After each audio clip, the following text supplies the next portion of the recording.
नवाब साहब ने बहुत करीने से खीरे के फांकों पर जीरा मिला नमक और लाल मिर्च की सुर्खी बुरक दी, माने छिड़क दी। जो पाउडर था उसको उन खीरे की फांकों पर उन्होंने छिड़क दी। उनकी प्रत्येक भाव भंगिमा और जबड़ों का स्फुटन से स्पष्ट था कि उस प्रक्रिया में उनका मुंह खीरे के रसास्वादन की कल्पना से प्लावित हो रहा था। प्लावित माने पूरी तरह भर गया था। कहने का तात्पर्य है कि जब वो खीरे की फांकों पर वो नमक मिर्च लगा रहे थे, उस समय लग रहा था कि उन्हें खाने का स्वाद का अनुभव हो रहा था, जैसे वो कल्पना ही कर रहे थे और पूरी तरह उनका मुंह पानी से भर गया था। हम कनखियों से देखकर सोच रहे थे, मियाँ रईस बनते हैं लेकिन लोगों की नज़रों से बच सकने के ख्याल में अपनी असलियत करें कि ये अपने को नवाब कहते हैं, करें कि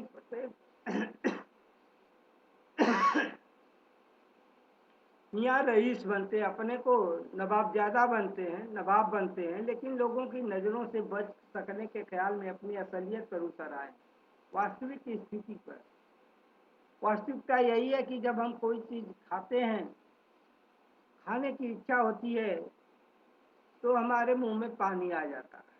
माने हम उसकी ओर, उसके स्वाद से, उसकी कल्पना से उसका रसास्वादन करने लगते हैं।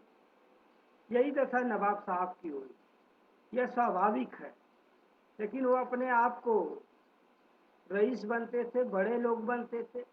नवाब साहब ने फिर एक बार हमारी ओर देख लिया, माने फिर उन्होंने, लेखक ध्यान नहीं दे रहा था, फिर भी उन्होंने लेखक की ओर देखा और बोला, वल्लाह शौक कीजिए, लखनऊ का बालम खीरा है।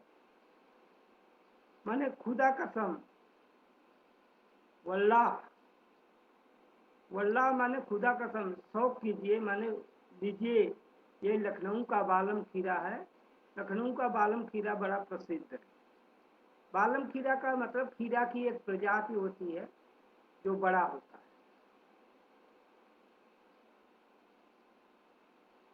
नमक मिर्च छिड़क दिए जाने पर ताजे खीरे की पनियाती फांके देखकर पानी में मुंह में जरूर आ रहा था। लेखक सोच रहा है कि लेखक बता रहा है कि नमक मिर्च छिड़क जाने पर जैसे पनियाती माने पानी छोड़ता, खीरे की फांके पानी छोड़ती है, उसको देख करके लेखक के मुंह में लालच आ रही थी, जरूर आ रही थी। लेकिन एक बार उन्होंने लेकिन इनकार कर चुके थे। पहली बार जब नवाब साहब ने पूछा था, लेखक खाने से इनकार कर दिया था, इसलिए आत्मसम्मान निभाना ही उचित समझा। उत्तर दिया, शुक्रिया, इस वक्त तलब महसूस नहीं हो रही है। तलब का तात्पर्य है इस समय आवश्यकता, माने खाने की इच्छा नहीं हो रही है। मैदा भी जरा कमजोर है। मैदा आमाशय को कहते हैं, जो पाचन शक्ति, जिसका आमाशय अच्छा होता है उसकी पाचन शक्ति अच्छी होती है। तो करें कि लेखक बहाना करते हैं कि मैदा भी जरा कमजोर है, मेरा आमाशय पाचन शक्ति कमजोर है, किबला शौक फरमाए, कृपया आप खीरा को खाएं। नवाब साहब ने सतीक्ष्ण आंखों से नमक मिर्च के संयोग से चमकती खीरे की फांकों की ओर देखा। नवाब साहब सतीक्ष्ण आंखों से, सतीक्ष्ण मैंने प्यासी, जैसे उन्हें खीरे की चाह हो। नमक मिर्च के संयोग से चमकती हुई खीरे की फांकों की ओर उन्होंने देखा। खिड़की से बाहर देखकर दीर्घ निश्वास लिया, मैंने खिड़की की बाहर की ओर देखा और लंबी सांस लिया। खीरे की एक फांक उठाकर ओठों तक, खीरे की एक फांक उठाकर, खीरे की एक फांक उठाकर ओठों तक ले गए। फांक को सूंघा, माने वो फांक को का उन्होंने गंध को महसूस किया और इसके बाद उन्होंने स्वाद के आनंद में पलकें मूंद ली। ऐसा इतना स्वादिष्ट लगा, जब हम बहुत ज़्यादा स्वादिष्ट खाना खाते हैं तो हमारी आंखें झपक जाती हैं, उसी तरह उनकी आंखें झपक गई, मुंह में भर आए। पानी का घूंट गले से उतर लिया। मुंह में तो खाने की लालच थी, मुंह में पानी भराया था, उसको वो गले के नीचे उतार दिया, उसको गटक गए। तब नवाब साहब ने फाँक को खिड़की के बाहर छोड़ दिया। मैंने इसी तरह उसके स्वाद को महसूस केवल किया, उन्होंने खाया नहीं। और उसके बाद उस खीरे की फाँक को रेल के डिब्बे की खिड़की से बाहर फेंक दिया। नवाब साहब खीरे की फाँकों को नाक के पास ले जाकर वासना से रसास्वादन कर खिड़की के बाहर फेंकते गए। मैंने इसी तरह से जितने भी फाँके काटे थे उसको ले जाकर के नाक के सामने ले जाते थे और वहाँ पर वो रसास्वादन कर खिड़की के बाहर उसे फेंकते जाते थे। नवाब साहब ने खीरे की सब फाँकों को खिड़की के बाहर कहने कि नवाब साहब ने खीरे की सब फाँकों को, मैंने जितनी भी उसको करीने से उसको फाँक किए थे, भाग किए थे, इसी तरह सूंघ करके और बाहर फेंकते गए। और अंत में तौलिए से हाथ ओठ पोंछ लिए, जैसे खाने के बाद हम हाथ धो करके तौलिए से पोंछते हैं, वैसे ही उन्होंने पोंछा और गर्व से गुलाबी आंखों से हमारी ओर देख लिया, मानो कह रहे हों यह है खानदानी रईसों का तरीका। वो दिखाना चाहते थे कि रईस लोग ऐसे ही खाते हैं। वो अपनी नवाबी दिखाना चाहते थे कि नए लोग खाते नहीं हैं, बल्कि सूंघ करके ही वो अपना पेट भर लेते हैं। यह उनका दिखावापन था जो लेखक को अच्छा नहीं लगा। नवाब साहब खीरे की तैयारी और इस्तेमाल से थक कर लेट गए और जैसे लगा कि वह खीरे को खाने की जो तैयारी किए थे उसका छीला था, उसको करीने से काटा था, उसमें नमक और मिर्च बुरके थे, छिड़के थे। हमें तस्लीम में सिर खम कर लेना पड़ा। करें कि हमें उनके सम्मान में हमने क्या किया, मैंने कुछ बोला नहीं। लेकर कह रहा है कि मैंने सम्मान में सिर खम कर लिया, नीचे करना पड़ा। यह है खानदानी तहजीब, यह खानदानी तरीका है, तहजीब है, तरीका है, नफासत, स्वच्छता है और नजाकत, कोमलता। तहजीब, तरीका, नफासत, स्वच्छता, नजाकत, कोमलता। करें कि ये नजाकता है, उनकी कोमलता है, उनकी शालीनता है। ये दिखाना चाह रहे थे कि ये खानदानी लोग ऐसे ही वो खाते नहीं बल्कि सूंघते हैं। माने वह अन्य लोगों से भिन्न दिखाना चाहते थे अपने आप को, वह विशेष बनना चाहते थे। हम गौर कर रहे थे खीरा इस्तेमाल करने के इस तरीकों को। खीरे के सुगंध और स्वाद की कल्पना से संतुष्ट होने के सूक्ष्म, नफीस और एब्स्ट्रैक्ट तरीका जरूर कहा जा सकता है, परंतु क्या ऐसे तरीके से उदर की तृप्ति हो सकती है? उदर पेट तृप्ति माने पेट भरने का संतोष, शांति, माने क्या ऐसे पेट भरा जा सकता है?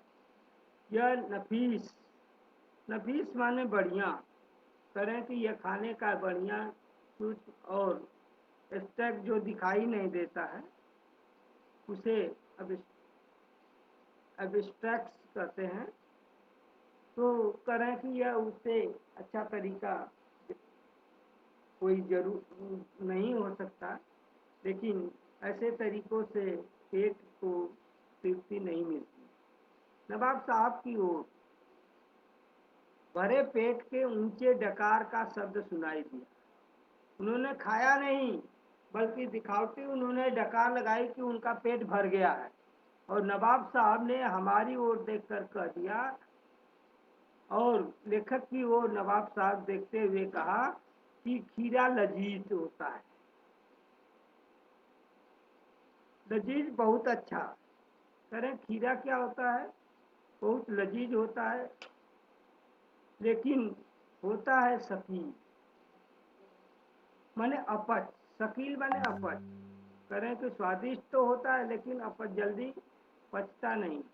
नामुराद मैदे पर बोझ डाल देता है। नामुराद बिना इच्छा के खाने से करें कि जो अग्नाशय होता है, आमाशय होता है, जो पचाने के आसानी से पचाने का करें तरीका जो पेट के अंदर, हमारे पेट के अंदर होता है, करें कि पाचन शक्ति को वो कमजोर वो डाल देता है, उसको बाधा उत्पन्न करता है।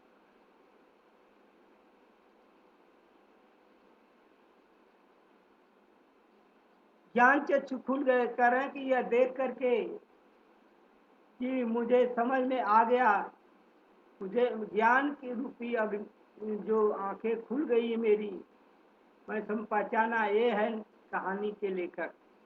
लेखक कह रहा है कि ऐसे ही जैसे बिना खाए नवाब साहब ने डकार ले ली, उनका पेट भर गया, उसी तरह नई कहानी के जो नए लेखक हैं, जिनमें न कोई कहानी का कथ्य है होता है, न ही कोई घटना घटती है, न ही पात्र होते हैं, फिर भी वो कहानी लिखते हैं। करें कि ऐसे ही लोग नई कहानी के लेखक होते हैं। जैसे नवाब साहब बिन खाए उन्होंने डकार ले लिया, उनका पेट भर गया। यह व्यंग किया है उन नई कहानी लेखकों को जो बिना घटना के, बिना पात्रों के कहानी लेखन करते हैं। हीरे की सुगंध और स्वाद की कल्पना से पेट भर जाने की डकार आ सकती है, तो बिना विचार, घटना और पात्रों के लेखक की इच्छा मात्र से नई कहानी क्यों नहीं बनी। लेखक यही कह रहा है कि जिस प्रकार से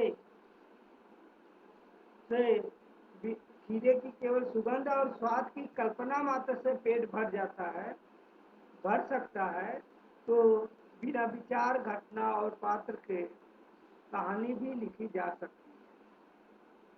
अर्थात जो नई कहानी लेखक है वह यथार्थ से कहीं दूर कल्पना लोग की कहानियां हैं, कल्पना लोग की कहानियां लिखते हैं जो यथार्थ से बहुत दूर है। बच्चों, हेलो, यस सर। समझ में आया? Yes sir. Yes sir. इसमें यही कहा गया है कि जब बिना खाए यस सर। पेट भर सकता है, यस तो सर। बिना घटना के, बिना पात्र की भी कहानी लिखी जा सकती है। यह व्यंग किया है जो नए कहानी लेखक लोग के लेखक हैं, उन पर करारा व्यंग किया है। और किसी को कोई दिक्कत? No sir. No sir. No sir. No sir. हाँ, बोलो। सर ये नजाकत का मतलब एक बार फिर से बता दीजिए। नजाकत नफासत माने, और नजाकत दोनों। नजाकत होती है कोमलता, नफासत माने होती है, नफीस होता है सफेद के लिए, स्वच्छ। नफासत जो होता है वह स्वच्छ होता है, माने साफ सुथरा। ठीक है सर। और नजाकत नहीं कहते हो, थैंक यू नजाकत से सर। चल रहे हैं, माने कोमलता के साथ। और बोलो। तहजीब थैंक यू सर। तरीका होता है जो बस हम सर। व्यवहार करते हैं, कहते हैं नई तहजीब अपनाई और नया तरीका उन्होंने अपनाया। चलो थेड़ लेना मतलब हेलो सर। अपने में समा लेना, अपनी ओर खींच लेना, अपने में मिला लेना। जैसे नहीं कहते हो कि लथेल लिया, मिट्टी में लथेल लिया, मिट्टी को मिला लिया आपने। Yes sir. और बोलो। ठीक है, थैंक यू सर। और कोई? सर सर हाँ, बोलिए। सर पेज नंबर 78 पर एक 78, लाइन है, डिब्बे में हमारे सेस। Yes sir. 79 पर किस पैराग्राफ में? Sir 78 page number paragraph second. हाँ, बोलिए। सर लाइन है, डिब्बे में हमारे सहसा कूद जाने से सज्जन की आंखों में एकांत चिंतन के में विघ्न का असंतोष दिखाई दिया। मतलब मतलब यह है कि जब लेखक पहुंचता है, पहले से नवाब साहब बैठे हुए थे, गाड़ी के डिब्बे में सीट पर बैठे हुए थे। अचानक लेखक वहां पहुंच गया तो उन्हें मने कुछ असुविधा महसूस हुई, उन्हें असंतोष महसूस हुआ। वो सोचे थे कि इसमें कोई नहीं रहेगा, हम अकेले ही जाएंगे, जो करेंगे वो एकदम ठाठ से करेंगे। जैसे ही लेखक पहुंचता है, उनके एकांत चिंतन में बाधा पहुंच जाती है। माने उन्हें ये लगता है, उन्हें खलल होने लगता है कि ये व्यक्ति यहाँ का क्यों आ गया। उन्हें अच्छा नहीं लगा। कहने का तात्पर्य है कि लेखक के जाने से नवाब साहब को अच्छा नहीं लगा। वह अकेले ही जाना चाहते थे, लेकिन लेखक वहां पहुंच गया। कोई दिक्कत? No sir. अब बोलो और किसी को। सर नवाब यथार्थवादी साहब ऐसा मतलब। क्यों कर रहे थे? सिर्फ दिखाने के लिए कि वो नवाब है। हाँ, वो केवल दिखावटी। देखिए, नवाबी तो उनकी चली गई, नवाब कोई आज है नहीं, लेकिन उनके स्वभाव ऐसा है, दिखाते हैं लोग, जो बड़े लोग होते हैं दिखाते हैं कि हम आम लोगों से अलग हैं। ठीक है, इसी व्यवहार के चलते उन्होंने खीरे को बड़े अच्छे से धोया, काटा और उसको नमक मिर्च लगाया। इसके बाद भी उन्होंने केवल दिखावे में उसको सूंघ करके उसको गाड़ी से डिब्बे से बाहर फेंकते गए, और उसके बाद उन्होंने खाया नहीं, बल्कि कल्पना से ही उनके पेट भर गए और डकार मारने लगे। तो ये सब उनका क्या है? ऊपरी दिखावा है। वास्तव में ऐसा होता ना, वास्तविकता यह नहीं है। वास्तविकता यह है कि जब तक हम खाएंगे नहीं, तब तक हमारी भूख मिटेगी नहीं। बिना खाए आपको डकार आएगी? Hello? No sir. No sir. तो ये दिखावा No, करते sir. थे कि बड़े लोग ऐसे ही खाते हैं। समझ में आया? Yes sir. Yes sir. हाँ सर। किसी और कोई और यस सर। प्रश्न बोलिए। सर पेज नंबर 80 पे मतलब। Page number sir page number 80 पे लिखा हुआ है नामुराद मेधे पर बोझ डाल देता है, इसका मतलब? हाँ, ये जो कह रहे हैं कि मेजा जो होता है वो हमारे पते हैं, जो हमारे पाचन शक्ति होती है, हमारे पचाता है ना। Hello? Yes sir. Yes sir. तो उसको कह रहे हैं कि ये नामुराद मैदे पर वो डालने में, खीरा तो अच्छा होता है, लेकिन कह रहे हैं कि वह अपच होता है, माने जल्दी पचता नहीं है। नामुराद बिना इच्छा से खाएंगे तो वह पाचन शक्ति पर दबाव डालेगा, बोझ डालेगा, माने जल्दी वो पचेगा नहीं।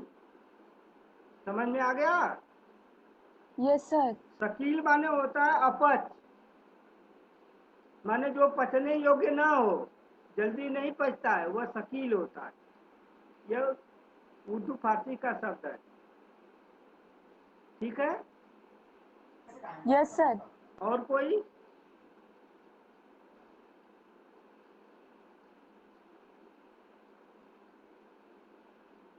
बोलो, किसी को कोई दिक्कत? No sir. पूछो शुभम। तो चौबे जी को दिक्कत। जिसको दिक्कत हो पूछिए। नहीं है